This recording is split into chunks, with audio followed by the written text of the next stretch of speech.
La Commission de la capitale nationale a pour principal mandat d'aménager et de faire la promotion de notre région. Dans sa volonté de faire découvrir la capitale, mais aussi les événements importants qui s'y sont déroulés, elle présente cette année la 11e édition de son très populaire Tribunal de l'Histoire. Monsieur Smith, parlez-moi de cette nouvelle saison du Tribunal de l'Histoire qui débute ce soir au Palais Montcalm.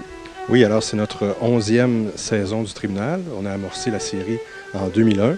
Alors c'est notre 11e, notre 5e au Palais Montcalm. Et chacune de nos saisons est placée sous un grand thème. Cette année, ce sont les grands projets, donc des projets qui ont été réalisés ou pas et qui sont tous en lien avec l'histoire de la capitale. Et quelles représentations vont être présentées cette année?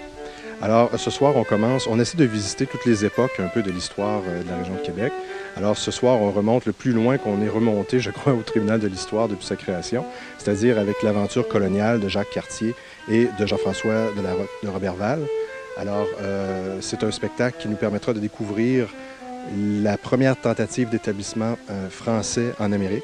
Donc, à Cap-Rouge, là où on a découvert il y a quelques années à la Commission de la capitale nationale le site de l'ancien fort qu'avaient fait construire Cartier et Roberval.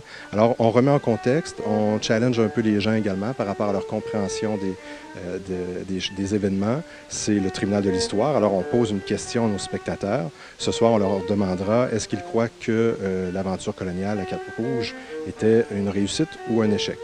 En novembre, on parlera de la construction de l'Hôtel de Ville à la fin du 19e siècle.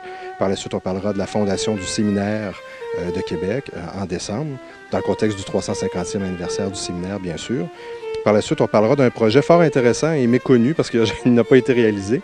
C'était le maire Lucien Borne, au sortir de la Deuxième Guerre, qui avait comme projet d'accueillir le siège permanent de l'ONU à Québec, sur les plaines d'Abraham. Il y a même des architectes qui avaient dessiné les plans d'implantation de ces grands bâtiments qui auraient complètement modifié la trame urbaine de Québec si ça avait été réalisé. Donc, un spectacle par mois d'environ 1 heure, la présentation?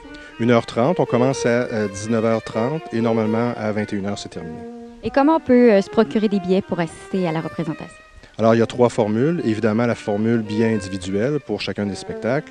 Vous pouvez également vous procurer un mini-abonnement, 3 spectacles au choix dans la série, ou tout simplement, et de façon encore plus abordable, vous abonner à toute la série parce que ça vaut la peine. Donc, les 6 spectacles pour 55 $ plus taxes. Pour une salle magnifique comme le Palais Montcalm et la salle Raoul Jobin, ça vaut vraiment la peine. Si vous aimez l'histoire, vous aimez la musique, vous aimez le théâtre, vous serez comblé, vous aurez les 3 sur scène.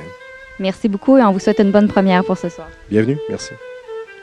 Je vous invite donc à vous procurer des billets ici même au Palais Montcalm pour assister aux représentations du très populaire Tribunal de l'Histoire qui est présenté et produit par la Commission de la capitale nationale du Québec. Pour obtenir plus d'informations sur cette série, visitez le www.ccnq.org.